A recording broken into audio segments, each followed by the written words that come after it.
Hello everyone and welcome back to another Minecraft video. Today we're going to be looking at my second survival world that I have done. And this one is really exciting because this one is the one that I just finished a couple days ago. This is the one that has been holding me up from the next series. I'm really excited to show you all this world. I've spent a long time on it. I'm really excited to show you all it. So let's begin. So while I'm showing you guys this world, I've decided to swap myself into creative so I could fly and show you guys everything there is to see easier. Note, I will not be adding or giving myself any items or doing anything to the world while I'm in creative. The only reason for this is so I could fly around and show you guys everything. So let's begin. The first thing to notice is this massive towered structure. This makes up the foundations for the base. This is like the main hub area where everything branches off of it. So how about we start at the top and go down? So starting off on the highest level, there isn't actually anything. This is more of just a good viewing platform, so you could look over the valley here, or you could look over the mega farms over here. So these farms are huge up here. They are all automatic, but they are also huge, which is why this world is called Mega Survival. I thought it was a nice name. And there's nothing else up here except viewing, so let's go down a level. I built stairs to get to every level. So second level, there's a little bit more stuff. On the back, we have a staircase going up the hill with a crafting table. And this leads to the mega farms out the back. We have, all of these are manual by the way, we have a tree farm, a potato farm, carrot farm. We have a massive wheat farm, which is how I get my food, the bread. I have a potato farm. I have melon and pumpkin. I actually made a pumpkin farm in this world, and it's a lot neater than the melon farm in the last world. And then I also made a beetroot farm over here. And then this building on the back, what is it? It is storage for all of the farms. I have wheat in here and seeds. Then I have carrots. Then I have pumpkins and pumpkin seeds. Then I have melons and melon seeds. Then I have potato and then beetroot. So I thought it would be nice to have a new building just for the farms. I didn't feel like including that in my main storage system, which we will head to later. But anyways, that is the mega farms at the top. Also on the second level, you'll notice there's another passage. And I made this grass paths because I thought it was a little bit more homey and stuff. And then here I built this amazing giant house structure. It's almost a little bit more like a tower. I'm really happy with how this turned out. This is way better than the log cabin in the last world. So I used stone bricks to highlight the roof a bit and also to add that overhang, as you can see. Getting that depth on your builds is really important. It adds a lot to it.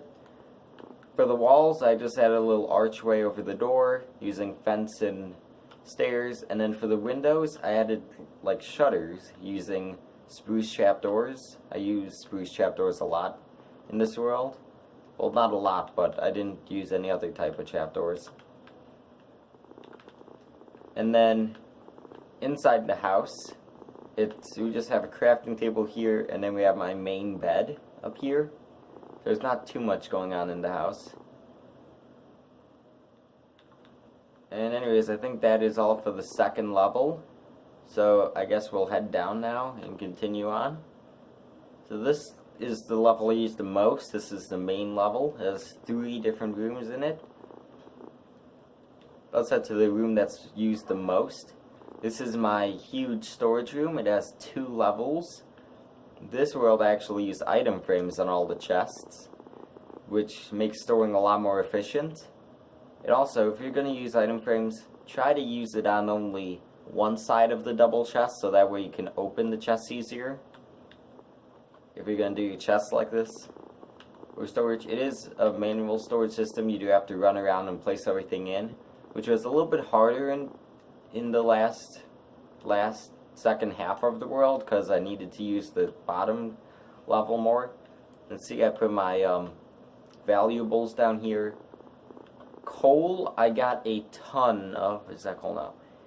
Coal, I got a ton of. I have 5 stacks of coal blocks. That is insane. Iron, I have almost 2 full stacks of iron blocks. Let me toss this iron in the smelter in a minute. Redstone, I have almost 5 full stacks of redstone blocks too, which is insane. Lapis, I have a lot. Gold, I have a good amount. That is a lot more gold than I thought I would get. Diamonds, the main thing. I have more profit in diamonds than the last world, so that made me really happy. Last world I only had a stack and a half left over. And emeralds, 52, which is pretty impressive. And on the other side, I just put cobblestone. Because this base goes even deeper underground, I had to store a lot of cobblestone in other places. And then I put the nether stuff over here. Unfortunately, in this world, I wasn't able to make it to the end. I just couldn't get enough ender pearls. I had 5 more slots, and I knew it would take like 2 weeks to find all the endermen to give the ender pearls if I did it every day. Oh, no, I didn't mean to go in here yet. Sorry, guys. Forgot in creative, you go through portals automatically. Alright, so you can see I have my nether portal right here in the storage. I opted for a 3x3 portal this time, which is better. I'm trying to remember. Yeah, I opted for a 3x3 portal because it fits the 1 block center. In my opinion, it's easier to build with 1 block centers, which this base is around. It's based around a circle, but still has 1 block centers, and most of the time it has 3 block wide passageways. It's just easier for most builds than to have 2 blocks wide. It feels cramped sometimes. So for hallways and stuff, try to do 3 blocks wide unless it's not as important. Up here I have my crafting table and anvil. And yeah, I think that is everything for the storage system. So let's move on. The next room over is my furnace room. This room is not a lot better than the last build, but it is a bit better. It has the exact same number of smelters, just 2 basic super smelters. I will try to do a bigger furnace smelter in the next world, which I'll be starting tomorrow, if I'm able to. You can see in the chests down here, I'm getting the iron. And in the last world, I wasn't actually able to access the side furnaces in case I accidentally tossed coal in the top, or I tossed in like iron ore in here. So this time I added doors and also ladders, so that way I could access the furnaces in case something went wrong. Sometimes it's important to have like a door to the actual mechanisms, whether it's something like this or if it's a redstone build, just in case something goes wrong, because it's going to. So that is the super smelter. Back here is my concrete making room. Whoop, shoot, I did not mean to do that at all. I'm just going to place the block right back in. There we go. We have our concrete maker. In the last world, it was pretty tiny. It was like a quarter of the size. This world, it is huge. I believe it's 3. Yeah, it's 12 by 24. 12 blocks by 24 blocks, which is really big. It's a lot bigger than the last world. And the ceiling and floor are entirely made of concrete. And the floor in the pool is made of obsidian. And I have a good reason for this. When I'm going along and I'm mining out the concrete... Oh, shoot. God, I'm in creative. Maybe this was a bad idea. When I'm going along and I'm mining out the concrete, just breaking blocks and stuff, I don't want to, before the floor was sandstone, which means once I broke the concrete, it would sometimes carry over and break the sandstone if I wasn't careful. So I had to switch the floor to obsidian so that it would take a while after I break the concrete to break the floor.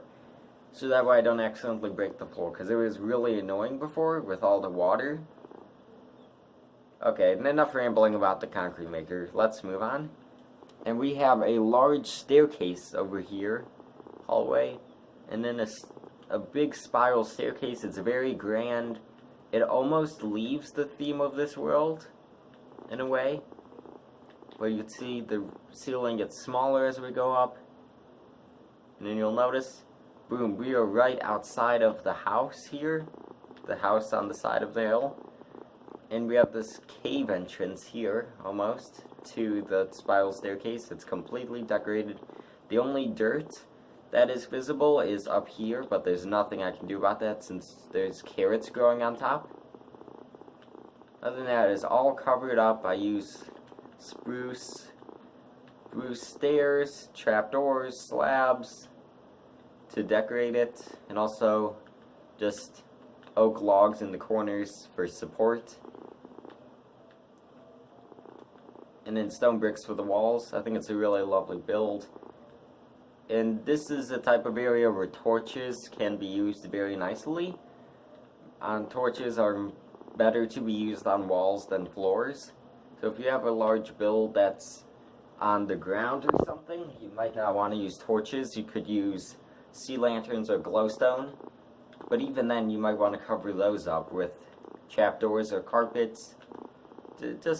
Something to make your builds look a little bit nicer. So, I believe that is all for the main hub of the huge tower of rings. So I think we're gonna head even lower underground now. But how in the world do we do that, you may ask? Because we have this water pool here with this. In the past levels we had stairs going up from here, so surely if we just walked over here there'd be a staircase going down. Nope. So, there are two options. One, there are ladders in the storage system that I used earlier on both sides to get down, but that's not always the best option. So, there is two more small staircases outside here on either side of here. So I added these trees for decoration. On either side there are these staircases in the ground that you can walk through to get to the underground section. I think it's just so cool to have that little entrance. For my survival bases, I try to go for accessibility. I don't always go for hidden bases too much. I try to always make sure it's easy to get into my base. And ladders aren't the best at all times. I put them here because the storage system, you want to get down quickly, and stairs aren't the best for storage systems. But something like this, stairs are the better option. And this curved staircase took a little while, but I was able to figure out how to get it right. And then I just mirrored it onto the side. And let's check out the rest of the underground layer. This is underground layer 1, by the way. You can see back here we have the bottom layer of the storage system. And then on the left side, or the right side if you're looking at it, we have an egg farm. Sadly, there's only one chicken. He has been producing a lot of eggs. Oh, we got one. We got one. Okay. Alright, bear with me. I'm going to try to get that chicken into one of the pens up above, and I'll be back in a minute. Alright everyone, I'm back. I put myself in survival to put the chicken in, because I thought that would make it more fair. If I just went in creative and did it, I thought that would be unfair because it's changing something in this world. So I did it like this. I'm currently in survival. I'm going to see if I can get another chicken. Sadly, no. But I think that's going good. We have 2 chickens in so far. And they're still producing eggs, I think. I don't use them for anything. I don't know why I made an egg farm. So that's funny. So now we're getting on to the automatic farms. I'm really excited to show you all these. So here we go. First up, is the sugarcane farm, and there's another one behind here too. But this is the massive sugarcane farm. It's completely automatic. So what happens when the sugarcane grows up here, this observer detects it, and it makes this sticky piston push this block of redstone down, which activates this repeater, which causes this piston to push the top 2 pieces of sugarcane into the water below. And this system is completely autonomous. Sugarcane grows on its own, and it leaves one for it to grow again. So keep getting lots of produce. And the water currents behind it, this took so long to make, longer than the farm. You can see the water, it goes down, and then I have a water stream over here to push it into a 1 block wide area. Then it goes into a water elevator. This part here is the bane of my existence. This took so long to figure out how to do it. But anyways, the water goes up the elevator, past the sign, and then this water stream pushes it across. So you guys can use this design if you want, just make sure you give me credit for it. Well, and then we have another water stream here which pushes into the hoppers, and then the storage is down below. So that's a really nice system for the sugarcane farm, and it does have 2 layers as well. And I made sure I had pathways all around it, except for over here. I made sure I had pathways all around it in case something went wrong, or like if 2 of them grow at the same time right next to each other and they both fire, sometimes this piston might get locked down and the redstone block is stuck there, and then you have to just place a block to update the piston. Something like that has actually happened in here before. So just in case that happens, I made sure that's accessible. And then back here is another farm. This is my cocoa bean farm. It is semi-automatic. So happens, I'm not going to do it, but you push these buttons, and then it pushes the whole tree of cocoa beans up, and that breaks all of them so they land on the ground. And then you would push this button over here, which has a redstone torch tower, to get up to the top, and that has the top pistons push them all back down. And I know what you're thinking. Afterwards, I realized that I could have just used sticky pistons. I'm sorry. Never mind, I can't use sticky pistons because they only pull 1 block. I'm really out of it today. I'm sorry, everyone. But here's the storage for the cocoa beans. Pretty simple. I have a lot here. So that is the sugarcane and cocoa bean farms. And as you can see right here, the next farm that I built in the last automatic one is a cactus farm, which is right over here. It's very lovely. It is huge. It is a lot bigger than the last one, and is also fully automatic, because once the cactus grows, there are blocks next to it that break it, and then it falls into the water streams below, and those push it into chests, as you can see way down there. So let's head over there now. Passage is right over here to the cactus storage.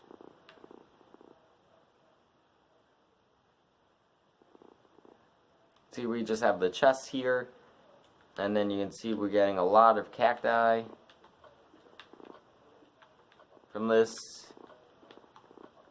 And yes, I do have 3 rows of hoppers up there.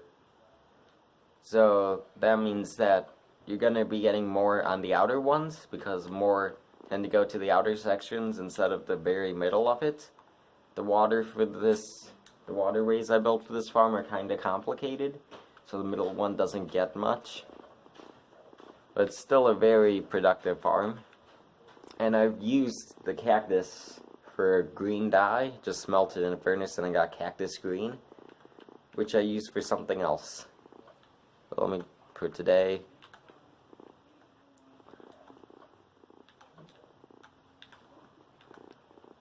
You can see up top, we have the farms. You can see this world I use stained glass for everything. I didn't use regular glass for a single thing in this world. I only used stained glass. I used light gray stained glass for all of this. I thought it was pretty cool. It's the clearest glass of any of them. And it fits in nicely since I use stone to decorate most of my builds. So here we have the cactus farm. Here's the mega sugarcane farm. And then here's the cocoa bean farm. These farms are pretty big. And they took a long time to make, so I'm really happy with how they turned out. So I believe that is everything for the first underground layer. So now, let's head further underground.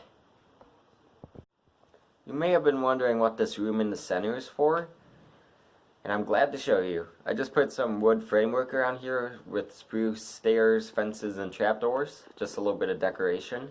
It worked perfectly. But then I decided to put a redstone staircase going down.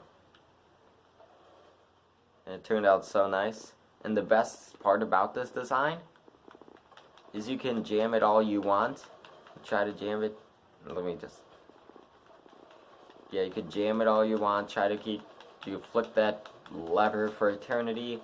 But once you stop, it may look like it's stuck.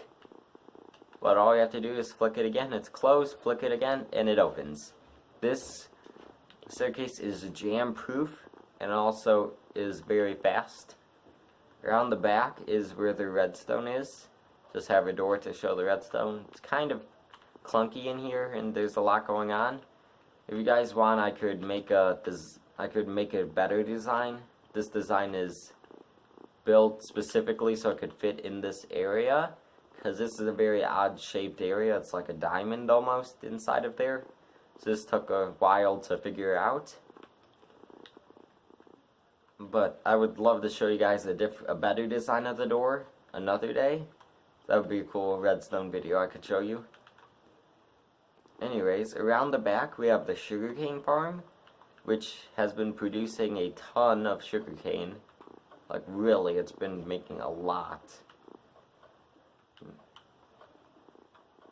So, and then this way we have a lovely library. But this library is very special. It has a couple decorative things. First off, I'm put 2 enchantment tables. I don't know why. Oh geez, I did not mean to do that.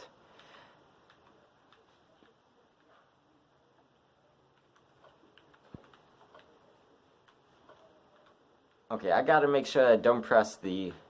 I gotta make sure I don't right click anything anymore. I don't break anything. And then also we have a little minecart track. That's pretty cool. No wait, we're supposed to go the other way. This isn't the right way around. It goes clockwise. No, I meant it goes counterclockwise. There we go. This is my little roller coaster in the library. I just hadn't added any minecart tracks at all, and I thought this was pretty cool to do. This was one of the last builds I did in this world. But I'm still really proud with how it turned out. With my both enchantment tables. Use these a lot. So there's not too much going on down here, but that makes sense because it takes a while to get that all the way down here. So that is the underground layer 2 of the build. I believe that's everything in the tower to show you. So now we are going to head to some of the other features of this world. So I feel like I'm running out of time here a little bit for this video, so I'm going to go a little bit quicker. So here we have some decorative features. And I just put a gazebo over here with trapdoors, stone bricks, cobblestone walls, and up here I even have glowstone to light it up. This is just a simple little build, and it's actually the roof is modeled after the well in the farming area. So that's pretty cool. And then also I have a little pool over here with glowstone. And I use quartz for this from the nether, and also I use gray concrete. This is one of the later builds too. I put hedges around the whole world here, around the whole valley, so you could, because it just has a nice outline, plus some trees for decoration. I also was a big fan of staircases in this world apparently, because I added another curved staircase over here, which looks very cool. And then this is my snow farm. What you would just do is you would stand over here with a shovel and you would continuously break this. And then you just get like almost infinite snow until your shovel breaks or until you don't feel like breaking anymore. You'd get so much snow from it. It really helped fighting blazes in the nether with all those snowballs. But anyways, coming back here, there's a long path. I'm just gonna skim along the path very quickly. I didn't finish decorating this part, unfortunately. I never got around to it. You can see this area is decorated a little bit. A lot of stonework, a little bit spooky. If we head down the staircase, or just down the middle to the water, we will find an autosave. Don't you love those? I mean, hate those. But over here we have a zombie spawner. This is a zombie XP farm. It's not the best design. I could have done better. I should have contained them all into one single file line instead of one vertical line, so it's contain them into one spot instead of this setup here. So you would just go back and forth and kill the zombies like this. And then you would just use your sword and stuff. You would just kill them. This sword actually has knockback, unfortunately. But yeah, you just kill them and then you would use... Normally you would keep that up. But once a baby zombie comes, you would flick it so you could kill the baby zombies easier. So that's all for the zombie spawner in the dungeon. And funnily enough, in this world I found something even better. Can't get out of there. So this is the base. On this mountaintop over here, I dug down because this is where the this is where the Eye of Ender had brought me to. And here's the stronghold. Sadly, I didn't have enough Eyes of Ender. Was ambushed by silverfish a lot. But sadly, I didn't have enough Eyes of Ender to finish it. I only needed 4 more. Sadly, I just didn't make it to it this world. I will next world. I will make sure that I keep all my Ender Pearls. But more importantly, down here, we have a library. I'm just kidding.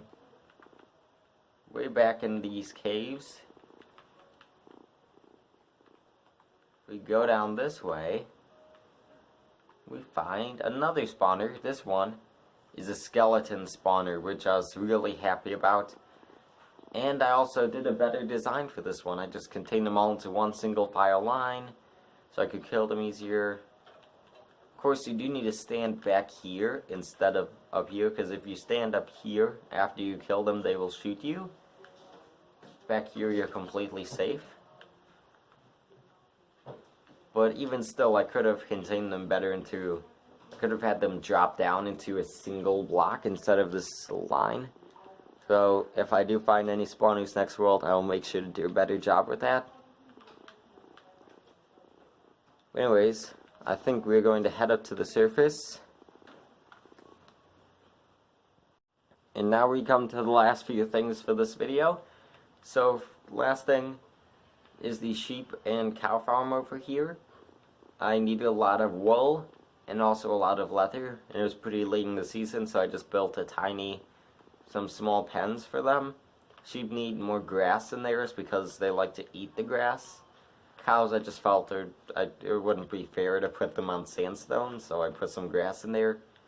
And then I just used wheat to breed both of them. I took it at the end because I was running out of food. So sorry guys. But that's the mini cow and sheep breeding farms. And then the last thing I'd like to do is just give you an overhead view of this world. And this world is massive.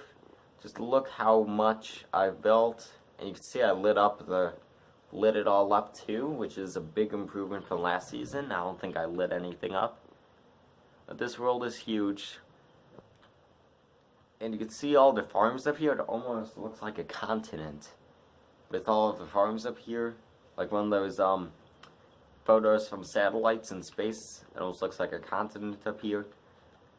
Anyways, this world was built primarily on an extreme hills biome, which explains, well, sorry guys, which explains why I got so many emeralds.